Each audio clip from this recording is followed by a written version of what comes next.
Personal favourite ആയിട്ടുള്ളൊരു വിശുദ്ധനാണ് വിശുദ്ധ യൗസേ പിതാവ്.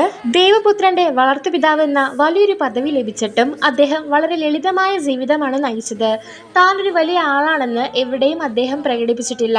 ആ എളിമയാണ് അദ്ദേഹത്തെ വിശുദ്ധരിൽ വലിയവനാക്കുന്നത്. ദൈവം ഏൽപ്പിച്ച വലിയൊരു ദൗത്യം ഈശോയെയും മറിയത്തെയും സംരക്ഷിക്കുക എന്നത് ഒരു പരാതിയും കൂടാതെ ഏറ്റെടുത്തൊരു വ്യക്തിയാണ് അദ്ദേഹം. ജീവിതത്തിലെ പ്രതിസന്ധികൾ തളരാതെ എങ്ങനെ ഉത്തരവാദിത്തങ്ങൾ നിറവേറ്റാമെന്ന് അദ്ദേഹത്തിന്റെ ജീവിതം നമ്മെ പഠിപ്പിക്കുന്നു. കുടുംബങ്ങളെയും തൊഴിലാളികളെയും സംരക്ഷിക്കുന്ന പിതാവായി ഇന്നും അദ്ദേഹം നമ്മോടൊപ്പമുണ്ട്. പ്രയാസങ്ങളിൽ ഭയപ്പെടാതെ യൗസേ പിതാവിനെ വിളിച്ചപേക്ഷിക്കുക. നമ്മുടെ കുടുംബങ്ങളിൽ പ്രതിസന്ധികൾ ഉണ്ടാകുമ്പോൾ, ജീവിതമാർഗത്തിന് തടസ്സങ്ങൾ നേരിടുമ്പോൾ ഭയപ്പെടേണ്ടതില്ല. നസ്രത്തിലെ തിരുകുടുംബത്തെ കണ്ണിലെ കൃഷ്ണമണി പോലെ കാത്തുസൂക്ഷിച്ച വിശുദ്ധ യൗസേ പിതാവ് ഇന്നും നമ്മോട് കൂടെയുണ്ട്. അധ്വാനിക്കുന്നവരുടെ കഷ്ടപ്പാടുകൾ അറിയുന്ന കുടുംബങ്ങളുടെ കാവൽക്കാരനായ ആ പിതാവിനെ നമുക്ക് വിശ്വാസത്തോടെ വിളിക്കാം. അദ്ദേഹം നമുക്കായി കരുതലോടെ കാവലിരിക്കുന്നു.